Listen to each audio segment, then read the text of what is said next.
شوکت صاحب، کیا کوئی ایسا طریقہ کار موجود ہے کہ کوئی تیسرا فریق درمیان میں آ جائے اور میڈیشن کا رول ادا کرے پی ٹی آئی اور حکومت کے درمیان؟ دیکھیں نظیم ملک صاحب، پچھلے دنوں اے پی سی ہوئی ہے. اس اے پی سی میں ہم نے سب کو بلایا تھا. اس میں جے یو آئی بھی تھی، جماعت اسلامی بھی تھی، مسلم لیگ نون بھی تھی، اس کا اپوزیشن لیڈر تھا، پیپلز پارٹی کے گورنر صاحب تھے. سب نے مل کے ایک متفقہ اعلامیہ جاری کیا اور اس اعلامیہ میں یہ کہا وفاقی حکومت سے کہ وہ آئے بیٹھیں اور ایک مشترکہ لائحہ عمل بنائے دہشت گردی کے خاتمے کے لیے تاکہ کولیٹرل ڈیمیجز کم سے کم ہوں. اب یہ بات گزرے کئی دو ہفتے تو ہو گئے ہیں، وفاقی حکومت کی طرف سے کوئی رسپانس نہیں آ رہا ہے اور مسلسل یہ کہہ رہے ہیں کہ جی صوبائی حکومت جو ہے وہ دہشت گردی کو ختم کرنے میں رکاوٹ بن رہی ہے. کہاں رکاوٹ بنی ہے؟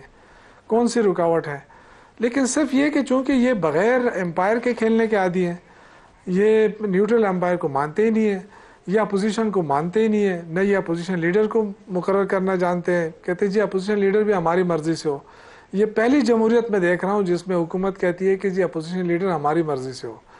نہ سینٹ میں اپوزیشن لیڈر ہے، نہ قومی اسمبلی میں. تو اب یہ سلسلہ اس طرح تو نہیں چل سکتا. آپ ایک پارٹی کو کتنے دیوار سے لگائیں گے؟ اس کے کتنے لوگوں کو اپنے جیلوں میں ڈال دیا، لیڈر کو ڈال دیا.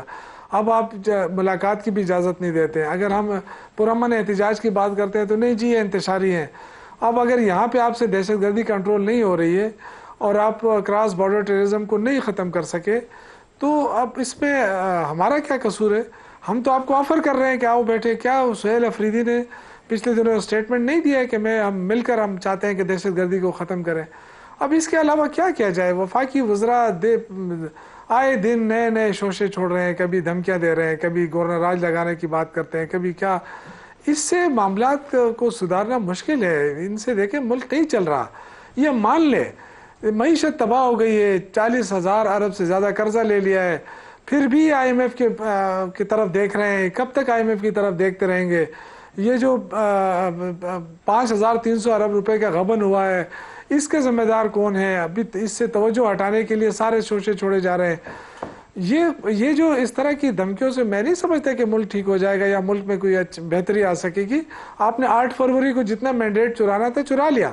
آپ اس وقت بھی خیبر پختونخوا کا مینڈیٹ نہیں چرا سکے، نہ چھین سکے. تو اب اگر کوشش کریں گے تو اس کا نتائج اچھے نہیں ہوں گے. ہم اللہ تعالیٰ سے دعا کرتے ہیں کہ یہ ملک قائم بھی رہے اور یہ ملک میں امن قائم رہے. اس کے لیے ہمیں مشترکہ کوشش کرنی ہوگی. اس میں کسی کی جیت کسی کے ہار کی بات نہیں ہے.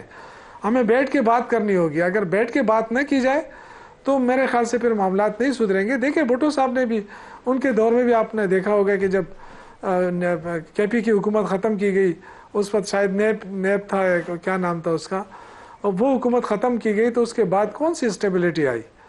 یعنی ملک اس طرح نہیں چلتے کہ آپ جمہوریت کے نام کو تو جمہوریت کا نام استعمال کریں لیکن سارے کا حرکتیں غیر جمہوری کریں.